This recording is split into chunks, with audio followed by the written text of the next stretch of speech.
The sun hangs low over the vast African savanna, casting elongated shadows across the tall golden grass. A small clan of Homo habilis moves cautiously, their bare feet sinking into the soft, fertile soil. Every step is deliberate, measured, for the earth beneath is not empty. Tremors ripple through the ground, a subtle, ominous vibration that draws their eyes downward. The colony has learned to read these signs. The colossal digging moles, long extinct in later epochs, are awake and tunneling near the surface. Massive clawed limbs churn the earth, sending clouds of dust spiraling into the air, each movement a silent reminder that survival here demands vigilance. A mother shields her child, pressing the tiny figure against her chest as she grips a sharpened stone tool. Nearby, the hunters of the clan crouch low, their eyes tracing the undulating silhouettes of the mole's enormous humps beneath the grass. These subterranean titans are not merely burrowers, they are predators in their own right. Their senses detect vibrations from miles away, and a careless step could provoke a sudden eruption, an explosion of soil claws and sheer force. One hunter lifts a curved branch, testing the air for signs of aggression, the tension in his sinewy arms betraying both fear and resolve. Suddenly, the ground trembles more violently. The largest mole emerges partially, its powerful forearms gouging the earth with a speed that belies its bulk. A young apprentice freezes eyes wide as the creature's head bursts from the mound, small beady eyes glinting in the dying light. Instinct snaps into action.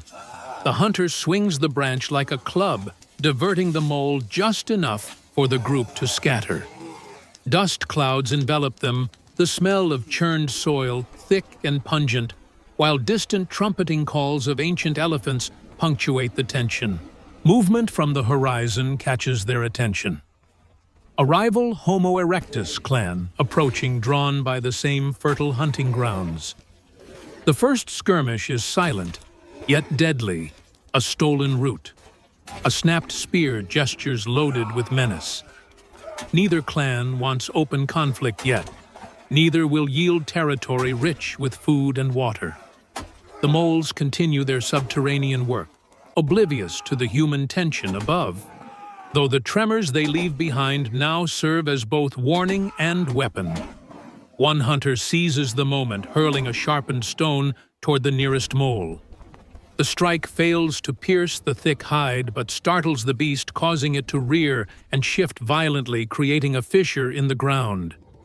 Water from a hidden spring begins to seep through, and the clans momentarily pause, realizing that nature itself can tip the balance.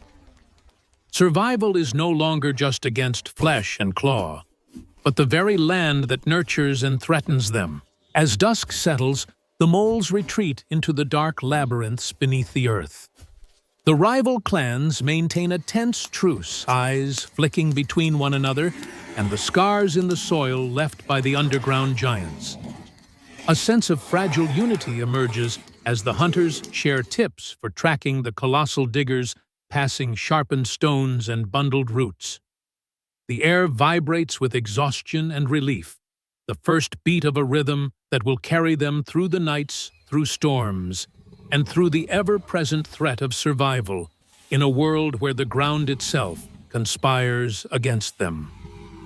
Night falls over the savanna, painting the sky in bruised purples and fiery oranges, and the clan gathers near a shallow depression hastily dug as a temporary shelter.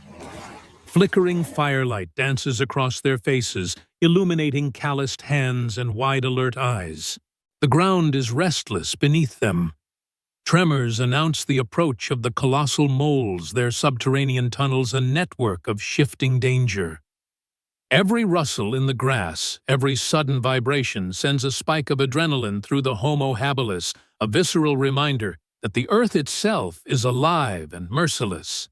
Suddenly, a distant rumble crescendos into a violent upheaval. The largest mole bursts forth not from the expected mound, but directly beneath the clan's temporary camp.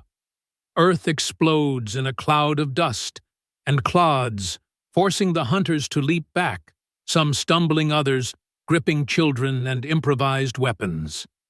The mole, massive as an ox, claws frantically, the sound of its digging echoing like thunder through the open plains. One brave hunter lunges forward, driving a sharpened spear into the soil, aiming to redirect the beast's momentum. The strike grazes the mole's flank, eliciting a deafening roar and a shower of dirt that blinds and chokes. Above-ground tension multiplies as the rival Homo erectus clan arrives, drawn by the chaotic commotion. Their eyes widen at the monstrous mole, but the stakes leave no time for hesitation. The two clans, instinctively understanding the mutual threat, move with cautious coordination encircling the creature. Stones are hurled, branches swung, roots and vines thrown as distractions. The mole thrashes, earth erupting around it, creating fissures and sending smaller predators scurrying into hiding. Every movement is a life-or-death gamble. One misstep, and a falling mound could crush both hunters and children alike. Amid the chaos, a young girl of the Homo habilis clan discovers a shallow fissure leading to a network of tunnels. Her eyes widen with both fear and insight. If they can predict the mole's path, perhaps they can guide it away from the camp. With a silent nod to her elders, she points, and the hunters adjust, driving the creature toward the makeshift trench. The ground shudders violently as the mole follows the bait claws, scraping the sides backlit by the fire's glow. Dust and dirt swirl in the air, stinging eyes and filling lungs. Yet a rhythm emerges, a dangerous, coordinated dance between humans and beast. The mole finally collapses into a deeper cavity. Exhausted, its thrashing subsiding. Relief ripples through both clans, though vigilance remains. The threat is dormant, not gone. The hunters collapse to their knees, catching their breath, their hands smeared with soil, sweat, and blood. Children cling to their mothers, eyes wide, but alive, witnessing the raw power of both the earth and their own ingenuity. In this shared moment of survival, the two clans exchange silent gestures of respect, an understanding born not from words, but from blood, sweat, and a common enemy beneath the soil. As the fire crackles and night deepens, the clans begin to settle, improvising new defenses with sharpened sticks and reinforced dirt embankments. Water is poured into carved leaf vessels, roots chewed for sustenance, and exhausted bodies huddle together.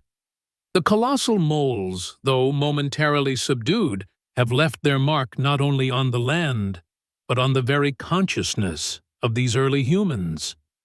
The savanna has been conquered for now, yet its lessons resonate. Survival is a balance between courage, intelligence, and the unpredictable force of the world beneath their feet. Dawn breaks over the savanna, soft light spilling across the undulating grass, casting a golden glow over the weary clans.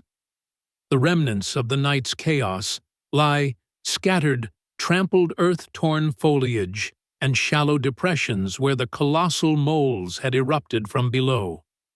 Yet, amidst the scars of survival, a quiet triumph hums through the air. Hunters rise slowly, muscles aching, backs stiff, but eyes bright with the awareness that they have endured. The two clans move together now, cautiously inspecting the tunnels and fissures left by the beasts, learning from each upheaval, recording the subtle signs of vibration and soil shifts in their memory. A mother of the Homo habilis clan gathers her children, pointing toward the distant river where water flows calmly after the night's tremors. Together, they carry carved leaf vessels filled with water, replenishing their strength, while the hunters collect roots and herbs both for food and for tending bruises and scratches. Laughter, Tentative at first ripples through the group, a sound almost foreign in the shadow of mortal danger, yet profoundly human. The tension of the night dissolves, replaced by a shared recognition. Survival is not only a matter of strength, but of unity, knowledge, and adaptability. From a distance, the moles retreat deeper into the labyrinthine tunnels, leaving behind only tremors in the soil as reminders of their presence. The clans watch silently, respect etched into their expressions. The earth, once a perilous adversary, now seems almost sacred, a teacher of patience, strategy, and humility. Children mimic the careful steps of the hunters, eyes wide with wonder and cautious curiosity, absorbing the rituals of survival that will define their future. Finally, the clans share a communal meal beneath the rising sun roots, roasted over embers, water sipped from leaf vessels, the quiet camaraderie sealing bonds forged in crisis. Eyes meet in silent acknowledgement, rivalries suspended, replaced by the profound understanding that life, even in a world dominated by colossal predators beneath their feet, is meant to be endured together. As the camera pans upward, the savanna stretches endlessly alive with both danger and promise. The colossal digging moles disappear beneath the surface. The clans move forward in cautious optimism, and the saga of survival of humans learning, adapting, and thriving amidst titanic threats continues. The legend of that night, etched in soil muscle memory and shared resilience, becomes the heartbeat of the savanna, a myth of courage, ingenuity, and enduring life 6.9 million years ago.